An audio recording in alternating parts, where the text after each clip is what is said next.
زندگی دھوکا ہے، یہ دھوکا ہے، یہ مچھر کا پر، یہ دھوکے کا گھر، یہ مکڑی کا جالا۔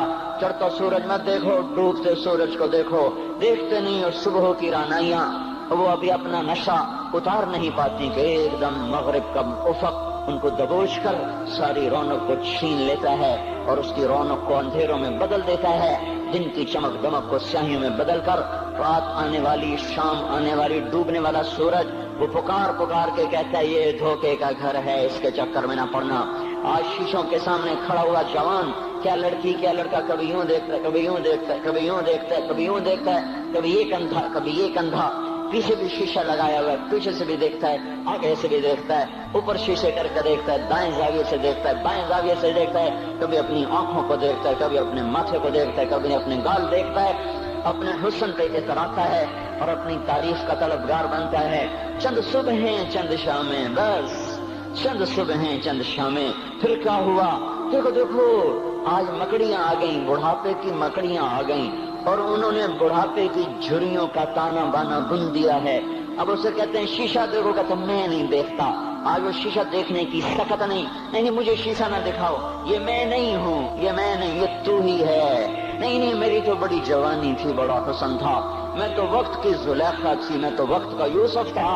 تو آج دیکھ تو صحیح، تیرا ہی چہرہ ہے، یہ جھریاں کہاں سے آئیں؟ یہ بڑھاپے کی مکڑیوں نے کس وقت حملہ کیا؟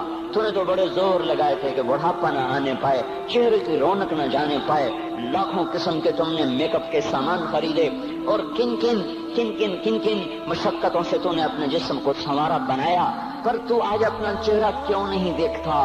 آج نظریں، وہ نظریں ہرنی جیسی آنکھ، اس کی تو ہرنی جیسی آنکھ، آج وہ آنکھ کا پپوٹا ہی نہیں اٹھ رہا، آنکھ اٹھنے سے انکار کر رہی ہے، آنکھ اٹھنے سے انکار کر رہی ہے، اور اس کی تو بڑی ناز و انداز والی چال ہے، اور آج اس سے قدم نہیں اٹھائے جا رہے، آج اس کو ویل چیئر پہ بٹھایا جا رہا ہے۔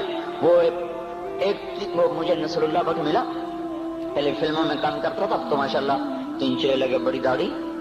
تو یہ اس زمانے میں، ہمارے زمانے میں فلموں میں کام کرتا تھا، تو کہنے لگا میں 3 من کی بوری کو یوں اٹھا کے پھینک دیتا، 2 انگلیوں میں پکڑ کے یوں اٹھا کے پھینک دیتا تھا، آج مجھ سے خود زمین سے اوپر اٹھا نہیں جا رہا ہے۔ ہاں یہ میرے بھائیو، آنے والی صبح اور شامیں وہ اپنے چہرے ہمیں اوپرے نظر آتے، نہیں میں نہیں، تو ہی ہے۔ میری جوانی کہاں گئی؟ اسے دنیا کھا گئی۔ میری رونقیں کہاں گئی؟ اسے دنیا لے گئی۔ میرا حسن کہاں چلا گیا؟ وہ شام کے ساتھ ڈھل گیا۔ میری جوانی کہاں چلی گئی؟ وہ ڈھل گئی رات کے ساتھ، شام کے ساتھ۔ یہاں کا ہر پھول کھلنے نہیں پاتا کہ وہ مرجھا جاتا ہے، باہر آنے نہیں پاتی کہ خزاں کے تھپیڑے سے دھکا دے کر درختوں کو ننگا کر دیتے ہیں، مسکراہٹیں آ نہیں پاتی کہ آنسوؤں کی رمجھم برسات شروع ہو جاتی ہے، خوشیاں آنگن میں قدم پہلے رکھتی ہیں اور غم آ کر اس کو دھکا دے کے وہ جا کے پھینکتے ہیں۔ ان کا آنا بعد میں ہوتا ہے، غم پہلے سے آ کر ایک مار کے اٹھا کے وہ پھینکتا ہے۔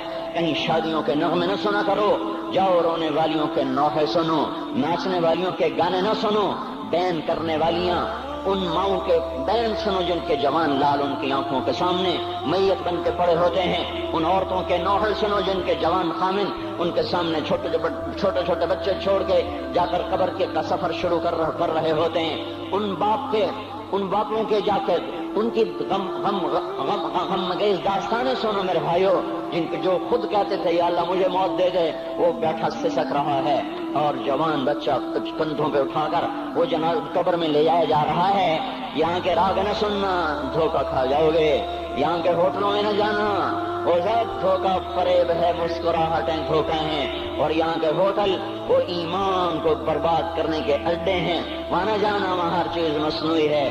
لوٹ کے قبرستان جانا، شکستہ قبریں، ویران قبرستان، ٹوٹی ہوئی قبریں، اکھڑی ہوئی قبریں اور جھکی ہوئی قبریں، وہ سیدھا قبریں، دھنسی ہوئی قبریں، ہائے ہائے، ایک قبر کہے گی میں بھی کبھی کسی کا سر پر غرور تھا۔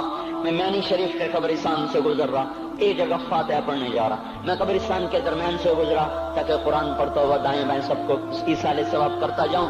اللہ کی قسم میں نہیں جانتا کون ہے کیا ہے، ایک قبر نے میرے پاؤں روک لیے، اس کی بے بسی نے، اس کی حسرت نے، اس کی بوسیدگی نے، اس کی اداسیوں نے، اس کے غموں نے میرے پاؤں روک لیے. میں تو اپنے دھیان میں جا رہا ہوں, میرا اپنا عزیز ہے, میں اس پہ فاتحہ پڑھنے جا رہا ہوں. مجھے نہیں پتا کون مرا ہوا ہے, پر اس کی قبر کی ویرانی نے, وہ سیدگی نے, اوئے ہوئے ہوئے, میرے پاس الفاظ نہیں, میں کیسے وہ نقشہ بیان کروں کہ چلتے ہوئے قدم میرے رک گئے اور میں ایسے کھڑا ہو کے قبر کو دیکھنے لگا.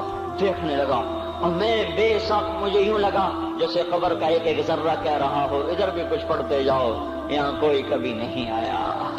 ماؤں کو دفن کرنے کے بعد اولادیں بھول جایا کرتی ہیں. ماؤں کی گود میں برسوں کھیلنے کے بعد پھر یاد میں نہیں رہتا کوئی ماں تھی. باپ کے کندھے پر برسوں سواری کرنے کے بعد یاد نہیں رہتا کوئی ہمارے لیے گھر بنا گیا تھا, زمین چھوڑ گیا تھا, جائیدادیں چھوڑ گیا تھا. وہ ایک محرم میں چلے جاتے ہیں. اگر یہ رسم نہ ہوتی تو شاید کوئی قبروں پہ بھی نہ جاتا. اپنی مصروفیتیں, جب آدمی خود باپ بنتا ہے باپ بھول جاتے ہیں, جب خود بچی ماں بنتی ہے مائیں بھول جاتی ہیں, جب اپنی دوستیاں بنتی ہیں بھائی بھول جاتے ہیں. کون مرے ہوئے کو یاد رکھتا ہے؟ یہ فنا کی جھوک ہے.